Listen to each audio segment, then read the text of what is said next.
자, 사도행전 20장 20절 21절을 다시 읽어봅시다. 시작. 유익한 것을 무엇이든지 공중 앞에서나 밭집에서나 거리낌 없이 여러분에게 전하여 가르치고 유대인과 헬라인들에게 하나님께 대한 회개와 우리 주 예수 그리스도에 대한 믿음을 전할 것이다.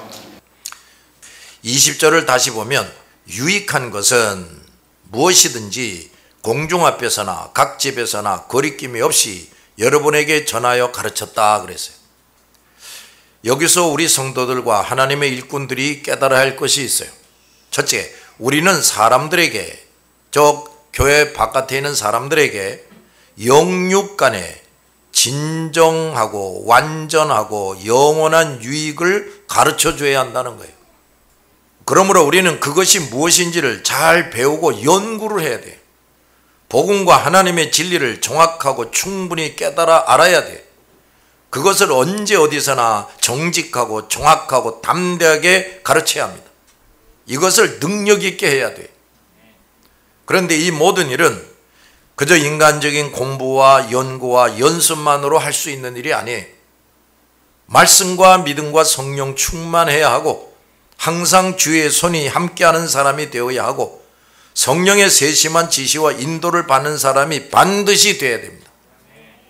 위와 같은 신령한 능력을 힘입지 못하면 복음과 하나님의 진리를 가감하게 되고 사람들의 눈치를 보게 되고 상황에 따라 귀에 걸면 귀걸이, 코에 걸면 코걸이식으로 가르치게 됩니다. 또 사람의 방법과 수단을 사용하게 되는데 인간의 지혜와 아름다운 말, 매끄럽고 부드러운 말들을 성경 말씀과 비빔밥이 되게 해가지고 가르쳐요. 그래서 많은 사람들을 자기에게로 끌어모으고 또 목회 성공했다느니 뭐 대교회를 만들었다느니 하고 자랑을 합니다. 그러나 이런 가르침들은 사람들에게 진정하고 완전하고 영원한 유익을 주지 못해요.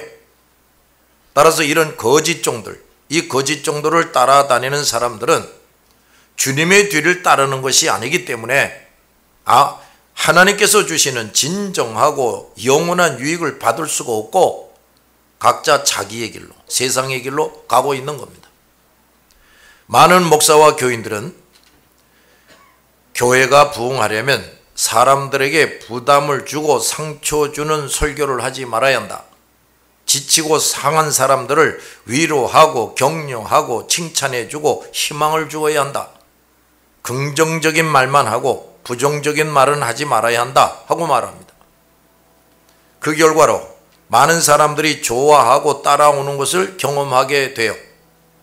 이런 것을 경험하는 사람들은 더욱 그런 헛된 가르침을 주려고 열심히 공부도 하고 연구도 합니다.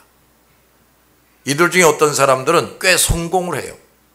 그런데 과연 이렇게 어떤 부담감도 주지 않고 조금도 아픔을 받게 하지 않는 가르침이 사람들의 영육 간에 참된 유익이 될까?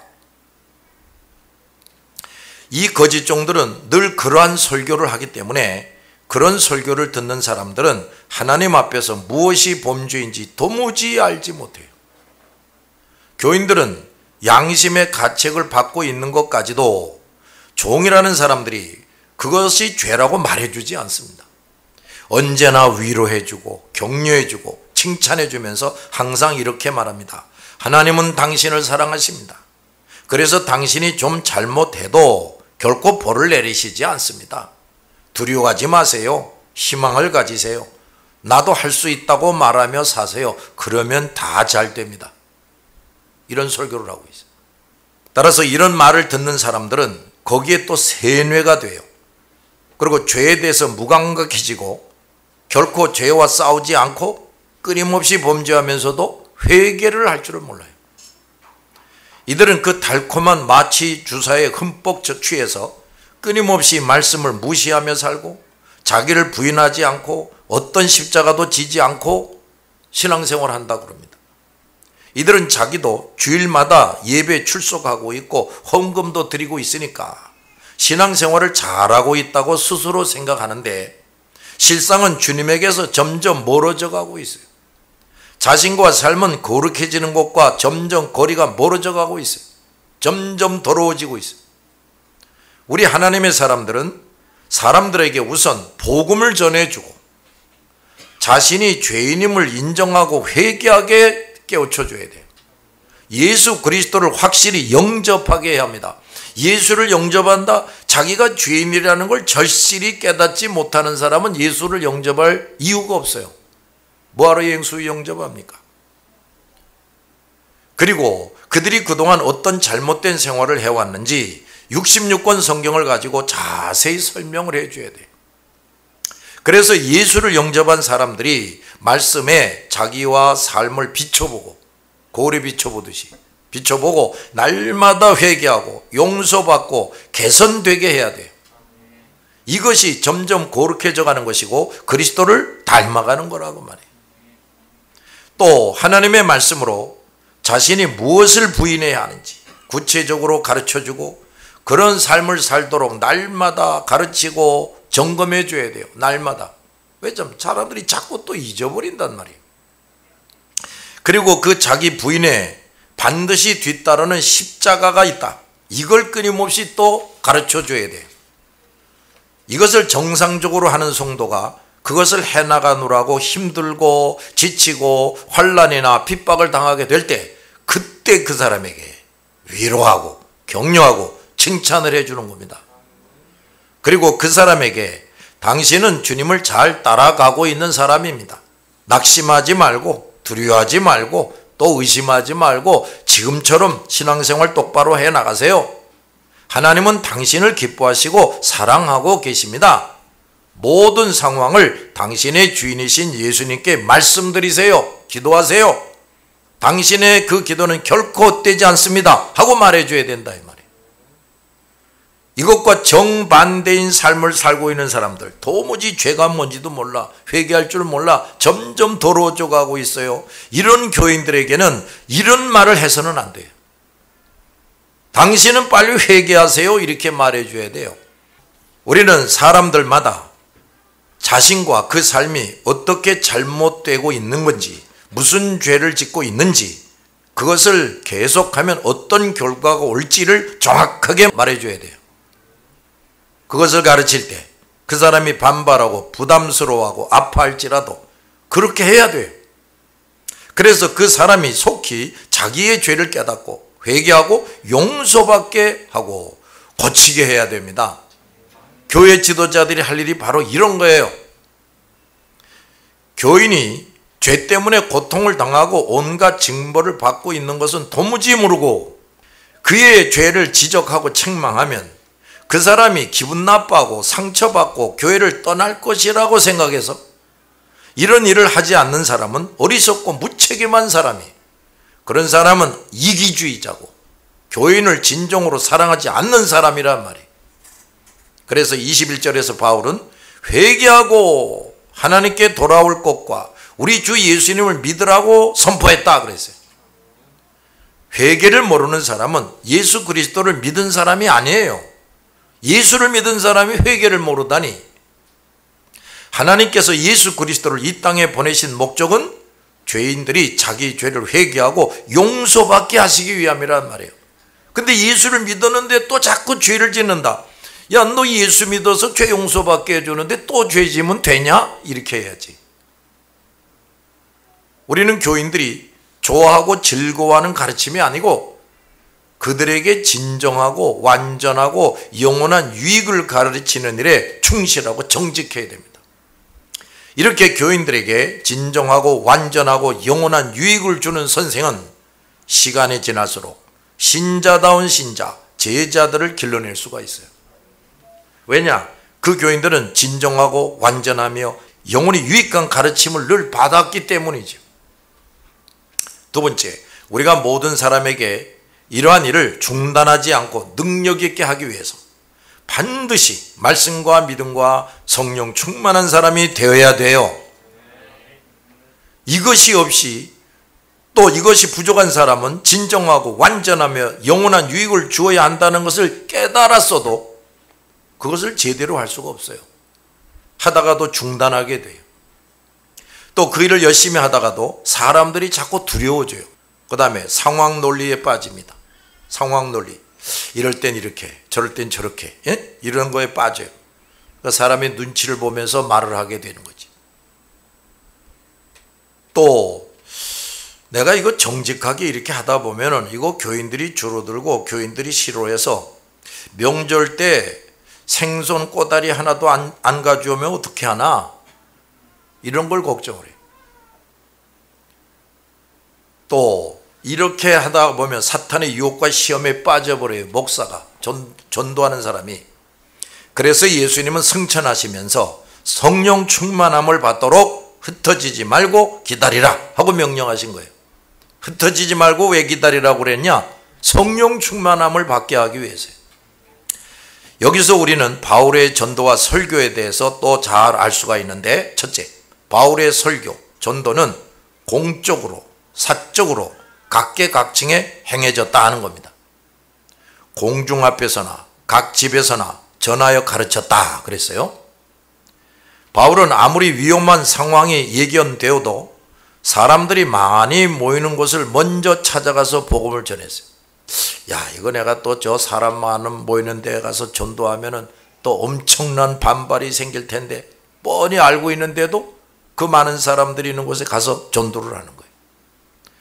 또 공중 앞에서만 온 정열을 쏟아서 전도하는 것이 아니라 한두 사람 앞에서도 온 정성을 쏟는 것을 결코 아까워하지 않았어요. 자, 제가 오래전에 갈보리 선교 단원들과 함께 어느 노인 요양원에서 전도 집회를 할 때의 일입니다. 사실 그날은 많은 장병들이 모이는 군부대에서 전도 집회하기로 돼 있었는데 갑자기 연기가 돼서 그 요양원에서 집회하게 됐어요. 도착을 해보니까 노인들이 겨우 한 20명 정도만 앉아 있습니다.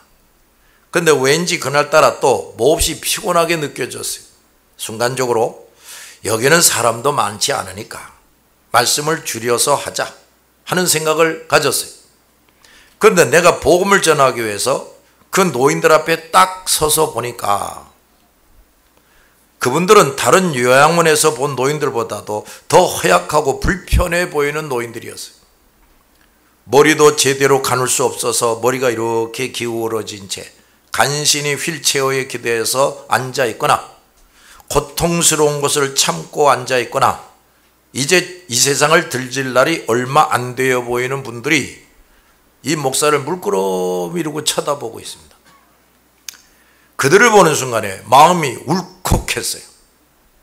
그리고는 지금 이 노인들은 휠체어에 앉아서 이 자리에 앉아있는 것조차 온 힘을 다해서 하고 있는 것이다. 그리고 얼마 지나지 않으면 이 세상을 뜰 사람들이다. 만약 이분들이 아직도 예수 그리스도를 모르고 있다면 저렇게 힘겹게 앉아 있다가 얼마 후에 지옥으로 갈 것이다. 그런데 목사라는 사람이, 전도자라는 사람이 사람 수가 몇 명 안 된다고, 피곤하다고 대충 말씀을 전하고 가려고 하다니 하는 생각이 내 영혼을 크게 때렸어요. 나는 즉시 속으로 회개하고 참으로 속지 않은 마음으로 더 열심을 내서 복음을 전했습니다. 집회를 마친 후에 여러 어르신들이 내 손을 꼭 잡고, 말할 기운도 없어요. 그러니까 내 손만 꼭 잡고 조용히 눈물을 흘립니다. 나는 돌아오는 차 안에서 또 돌아와서도 참으로 뉘우치고 회개했어요. 나는 어느 곳에 가든지 다시는 그런 어리석음과 불충함에 빠지지 않겠다고 결심했고, 그것을 위해서 날마다 기도하고 있고 언제나 최선을 다해서 말씀을 전하고 있어요. 우리가 앞에서 살펴본 것처럼 바울은 풀밭에 앉아있는 여인들에게 정성을 다해서 전도했어요. 바깥으로 나올 수도 없는 허약한 사람들의 집을 방문해서 또 전도합니다. 남녀노소 어느 계층이든지 사람이 있는 곳이라면 찾아가서 전도했어요. 바울은 군중에게 전도하는 것이 바쁘다며 한두 사람에게 전도하는 것을 소홀히 하거나 미루지 않았습니다. 한 영혼이 천하보다 귀하다는 것을 진정으로 깨달았기 때문에 우리 목사들, 교회 지도자들, 전도자들은 혹시 내가 자기 발로 교회로 나올 수 있는 사람, 건강하고 정상적인 사람, 헌금 능력이 있는 사람, 무슨 일에 동참할 수 있는 사람만을 귀하게 여기고 그들만을 열심히 전도하고 있지 않는가 돌아다 봐야 돼. 우리 주변에는 스스로 우리 앞에 올 수도 없고 다른 사람들과 단절되어 있는 사람들이 많아요. 그리고 사람들에게 잊혀져 있고 가까이 있는 것 같지만 멀리 떨어져 있는 사람들이 얼마나 많은가를 알아야 됩니다. 이들 중에는 이 땅에서 생존할 시간이 이제 얼마 남지 않은 사람들이 많습니다. 그러므로 우리는 마치 보물을 찾기 위해서 샅샅이 뒤지는 사람처럼 구석구석을 찾아가서 복음을 전해줘야 합니다. 그들은 우리가 찾아가야 할 대상일 뿐이지 결코 그들 스스로 우리 앞에 올 수 없는 사람들이에요. 그런 사람이 얼마나 많은지 모른단 말이에요. 근데 목사와 교인들이 그저 예배당 안에서 그저 와주기만을 기다리고 있다. 그럼 우리가 가서 전도할 사람들의 10분의 1도 전도를 못하겠지. 그들은 우리 앞에 와서 보이는 곳조차 부끄러워하고 두려워하는 사람들이에요. 그런데 그들이 냄새나고 누추한 곳에 있고 감정을 표현할 줄도 모른다고 잘 알아듣지 못하고 보지도 못한다고 우리마저 그들을 도외시하고 꺼리면 그들은 누구에게서 어디에서 복음을 들을 수가 있겠어요? 우리가 정성스레 갖고 놓은 예배당, 거대하고 화려한 예배당에서 멋있게 예배드리고 하나님께서 우리 못지않게 사랑하시고 귀하게 여기시는 사람들에게 열심히 복음을 전해주지 않는다면 모든 것을 다 보고 계시는 주님께서 우리를 향해서 뭐라고 말씀하시겠어요? 우리의 그 아름다운 찬송, 화려하고 웅장하게 드리는 예배를 하나님이 얼마나 합당하게 여기고 받으시겠냐면, 여러 자식을 둔 부모는 모든 것을 잘 갖춘 자식보다도 어려움에 있는 자식을 더 신경 쓰고 안타깝게 바라보죠. 그렇죠? 남들이 그 어려운 자식을 돌보지 못하는 것은 어쩔 수 없지만 피를 나눈 형제들이 그 어려운 형제를 돌볼 줄 모르고 자기들끼리만 맛있는 음식을 먹고 좋은 옷을 입고 좋은 차를 타고 여행을 다닐 때 부모의 마음은 결코 즐겁고 기쁘지 않단 말이에요. 그 잘된 자녀를 결코 칭찬할 수가 없어요. 우리 하나님의 마음은 더욱 그렇습니다. 그러므로 우리 그리스도인들과 교회들은 영의 시야를 더 넓히고 깊게 해서 어른 형편에 있는 사람들, 그리고 곧 이 세상을 떠날 사람들을 샅샅이 찾아내고 신속히 달려가서 우리가 가진 모든 역량을 쏟아부어야 돼요. 이 일은 몇 번의 행사처럼 하지 말고 계속해서 해야 하고 더 열심히 해야 됩니다. 가능하면 국내뿐만 아니라 전 세계 각 나라 민족에게까지 가서 해야 돼요. 저는 제자들을 열심히 훈련해서 매 주일과 공휴일 전국에 있는 양로원, 요양병원, 정신병원, 장애인시설, 교도소, 소년소녀 감호소, 경찰서 유치장, 그리고 군부대를 찾아서 전도 집회를 열심히 했습니다. 요즘에는 뭐 코로나 때문에 못하고 있지만 부대나 시설에 가서 집회할 때 종종 듣는 말이 있어요. 그 주변에 여러 교회들이 있는데 그들은 거의 오지 그 부대나 시설에 오지 않는다는 거예요. 바로 옆에 교회들이 있는데 집회를 마치고 돌아갈 때 그 주변을 자세히 보니까 여기저기 교회들이 있고 꽤 큰 예배당도 보입니다. 각자 무슨 사정이 있을 수 있지만 장병들이 가까이 있고 시설들의 노인이나 장애인, 고아들이 있는데 어찌 1년에 한 번도 그것을 방문조차 하지 않느냐 이 말이에요. 참 안타깝기가 그지없어요.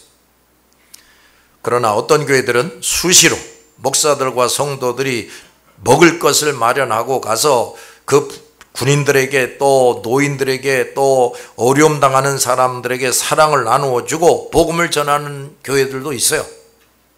이제 우리 모든 교회들과 목사들이 좀 더 영적인 시야를 넓혀서 지금 할 수 있는 일을 당장 찾아서 해야 됩니다. 바울이 이렇게 공적으로 사적으로 전도하고 각계각층에 전도했다는 것은 그가 누구에게든지 복음을 이해할 수 있도록 쉽고도 상세하게 전했다는 것을 암시하고 있어요. 그러나 바울은 그 그럴듯한 말장난으로 사람들을 즐겁게 하려고 절대로 하지 않았어요. 또 알아듣기 어려운 어휘, 고상하고 특별한 설교도 하지 않았습니다.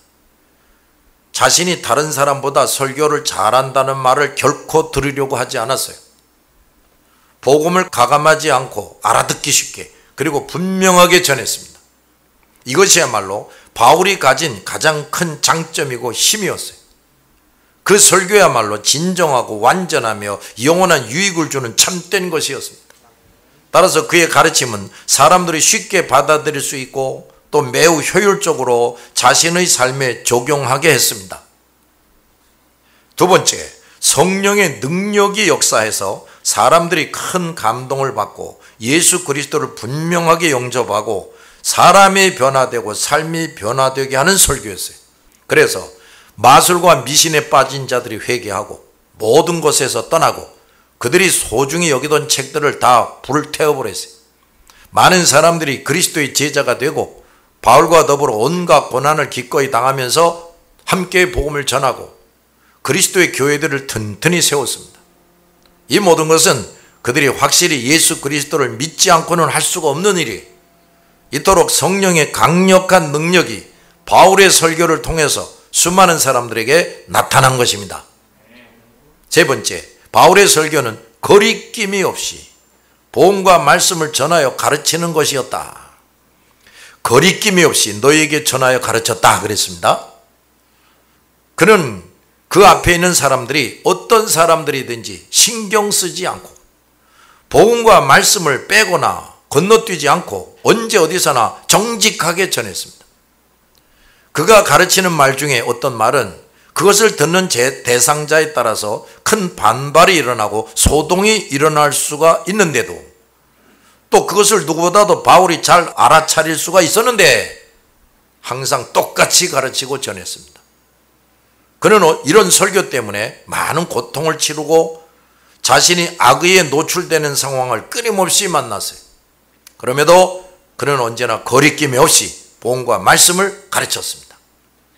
그의 전하는 말이 그 대상자나 지역 그리고 시대에 뒤떨어지거나 사람들이 결코 받아들이지 않을 것이라고 예상되더라도 바울은 그대로 전하는 겁니다. 더욱이 사람들에게 책망할 것이 보이면 서슴하지 않고 책망했습니다. 그것 때문에 자신에게 큰 어려움이 오고 자신의 전도가 크게 방해된다 할지라도 그렇게 했습니다. 오늘날 많은 목사, 전도자, 선교사들이 이것을 제대로 할 줄을 모릅니다. 상대방이 어떤 사람들이냐에 따라서 설교가 달라져요. 사람들의 눈치를 보고 그들이 뭘 원하고 좋아하는지를 생각합니다. 그래서 상황에 따라서 복음과 진리를 애매모호하게 말하고 어떤 것은 말하지 않습니다. 심지어 그들에게 인기를 얻고 인정받으려고 하고 그들이 좋아할 소리를 열심히 해줍니다. 어떤 대교회 목사는 불교도들의 모임에 초청을 받아 갔을 때 나는 반드시 기독교를 통해서만 구원 얻는다고 생각하지 않습니다. 내 동생도 불교 신자인데 나는 그에게 그 종교 생활을 잘해서 좋은 곳에 가라고 말했습니다. 하고 말한 거예요. 그는 자기 교회에서는 예수를 믿어야 구원 얻는다고 외치면서 다른 종교 모임에 가서는 이렇게 말했다고 말해요. 또 어떤 군인교회 목사는 우리가 복음을 너무 정직하게 전한다고 우리의 군대 전도를 적극적으로 방해합니다. 그는 다른 군목이나 군선교사, 그러니까 군대에 민간 목사가 들어가서 섬기는 목사죠. 군목이나 군선교사들에게 말하기를 군대 교회에 어렵게 참석한 군인들에게 복음을 너무 그대로 전하면 누가 다시 교회에 오겠습니까? 천국이나 지옥에 대해서 말하지 말아야 합니다. 죄 짓지 말라, 회개하라는 말은 하지 말아야 합니다.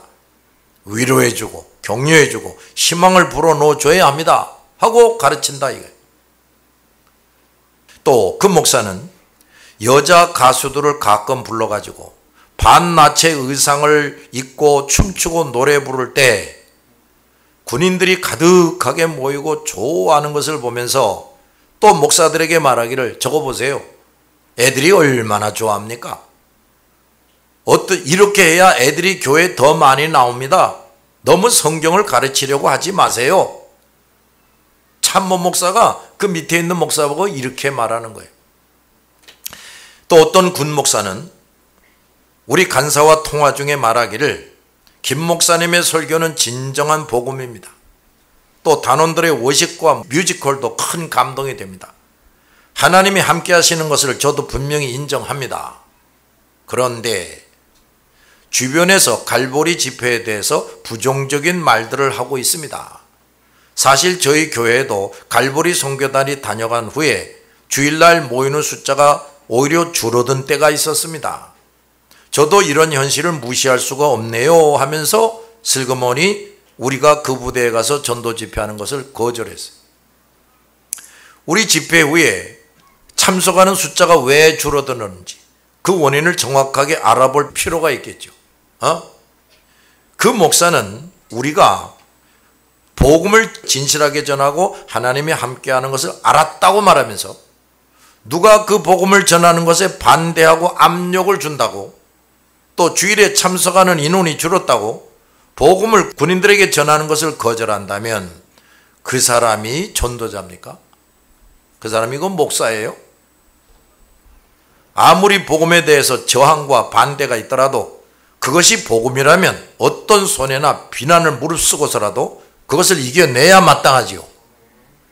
우리는 수많은 군대 집회에서 많은 젊은이들이 감동을 받고 회개하고 주님을 영접하고 우리에게 진심으로 고마워하는 것을 보고 있어요.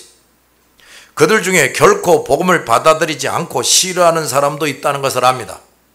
그러나 우리의 전도는 우리가 하는 것이 아니라 성령께서 강하게 역사하시는 전도예요.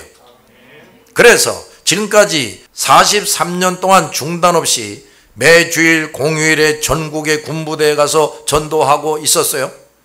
대부분의 신실한 군 목사들과 부대장들과 장군들은 이 사실을 잘 알고 인정하고 있습니다. 건전하지 못한 옷차림을 하고 젊은 사람들을 자극하는 여자 가수들을 불러서 군인들이 교회 안에 가득히 모여서 좋아하고 흥청대는 것으로 끝나면 무슨 소용이 있느냐 이 말이에요. 이런 목사는 결코 군 교회를 맡아서는 안 되는 사람이죠.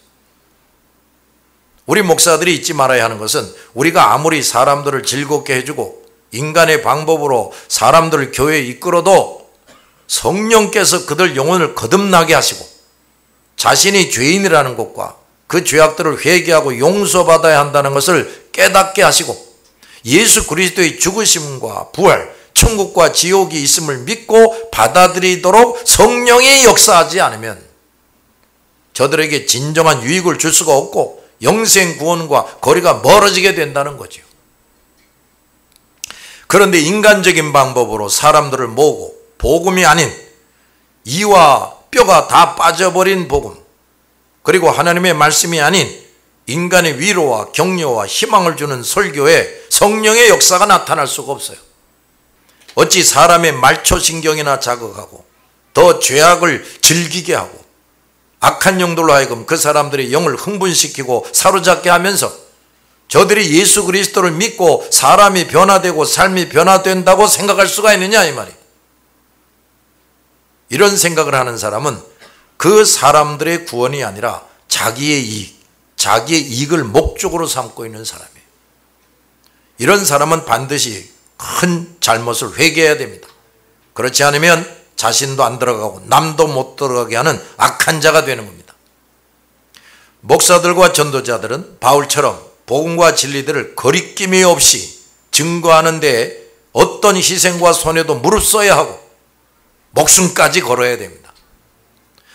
이 일은 인간적인 의지와 결심만으로는 불가능해요. 반드시 말씀과 믿음과 성령이 충만한 사람이 되어야 합니다. 21절, 유대인과 헬라인들에게 하나님께 대한 회개와 우리 주 예수 그리스도께 대한 믿음을 증언하는 것이라. 자, 더 제대로 번역하면 다 같이 시작. 유대인들과 헬라인들에게 회개하고 하나님께 영광을 걷다 우리 주 예수님을 믿으라고 선포했다. 자, 바울은 유대인들과 헬라인들에게 선포했다 그랬어요. 바울은 나라와 민족을 불문하고 복음을 전했습니다.